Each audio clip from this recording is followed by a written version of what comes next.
அனைவருக்கும் வணக்கம். நம்ம daily banking and SSC point of வியூல 5 கொஸ்டின்ஸ் கரண்ட் அஃபேர்ஸ்லேருந்து பார்க்குறோம். ஸோ இன்னைக்கு என்ன கொஸ்டின்ஸ் இருக்கு அப்படிங்கிறத பார்ப்போம். ஃபர்ஸ்ட் கொஸ்டின் பாருங்க. According to the Indian meteorological department, a cloud burst is defined as unexpected precipitation exceeding how many centimeter of rain per hour over a geographical region of approximately 20 to 30 square kilometres அப்படின்னு சொல்லி கேட்டிருக்காங்க. சரிங்களா? So cloud first அப்படிங்கிறத பார்த்தீங்கன்னா, நேற்று நமக்கு Jammu and காஷ்மீரில் பார்த்தீங்கன்னா 2 நாளைக்கு முன்னாடி கிளவுட் பர்ஸ்ட் அப்படிங்கிறது எஃபெக்ட் ஆயிருக்கும். சரிங்களா? ஸோ இந்த கிளவுட் பர்ஸ்ட் அப்படிங்கிறத பொறுத்த வரைக்கும் பார்த்தீங்கன்னா 20 to 30 ஸ்கொயர் கிலோமீட்டர் ஒரு ஏரியாவில் 1 மணி நேரத்துக்கு 1 ஹவருக்கு வந்து பார்த்தீங்கன்னா 10 centimetre more than 10 centimetre of rainfall இருந்துச்சு அப்படின்னா அதை வந்து கிளவுட் பர்ஸ்ட் அப்படின்னு சொல்றாங்க. Either more than 10 centimetre or more than 100 millimetres of rainfall. சரிங்களா? ஸோ அதுதான் கிளவுட் பர்ஸ்ட் அப்படின்னு சொல்லி சொல்றோம். சரியா?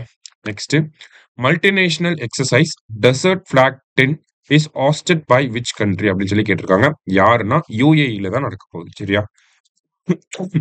அடுத்தது, Pope Francis who died recently belong to which country அப்படின்னு சொல்லி கேட்டிருக்காங்க. ஸோ போப் பிரான்சிஸ் பார்த்தீங்கன்னா டிசம்பர் 17, 1936ல அர்ஜென்டினாவோட பியூனஸ் ஏரிஸ்ல வந்து பிறந்திருப்பாரு. ஓகேங்களா? அர்ஜென்டினாவோட கேபிட்டல் தான் பியூனஸ் ஐரஸ். ஸோ இங்கே தான் வந்து அவர் பிறந்திருப்பார். ஸோ அர்ஜென்டினா அப்படிங்கிறது தான் கரெக்ட் ஆன்சர். அதே மாதிரி பார்த்தீங்கன்னா லாட்டின் அமெரிக்கா, அதாவது சவுத் அமெரிக்காவை லாட்டின் அமெரிக்கா அப்படின்னு சொல்லி சொல்லுவாங்க. ஸோ லாட்டின் அமெரிக்காவிலிருந்து வந்த ஃபர்ஸ்ட் போப் யாருன்னா இவர் தான். 1300 இயர்ஸ்க்கு அப்புறமா லாட்டின் அமெரிக்காவிலிருந்து ஒரு போப் வந்திருக்காருன்னா அது இவர் தான். சரிங்களா? இவர் எப்போ போப் ஆயிருப்பாருன்னா மார்ச் 13, 2013ல வந்து போப் அப்படிங்கிற அந்த ஒரு பதவிக்கு வந்திருப்பார். போப்க்கு வந்ததுக்கு அப்புறம் தான் இவரோட ரியல் நேமா இருந்த ஜார்ஜ் மேரியோ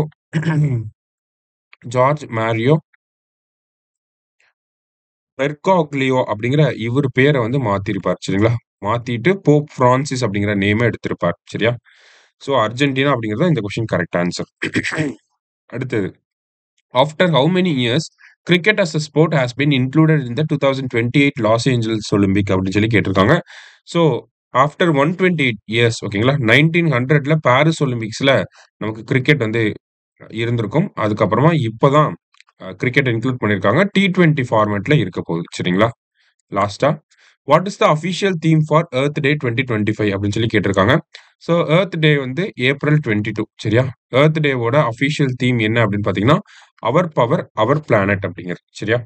இன்னைக்கு 5 கொஸ்டின்ஸ் வந்து பார்த்துருக்கோம். தேங்க்யூ. சுரேஷ் IAS அகாடமி, வெற்றி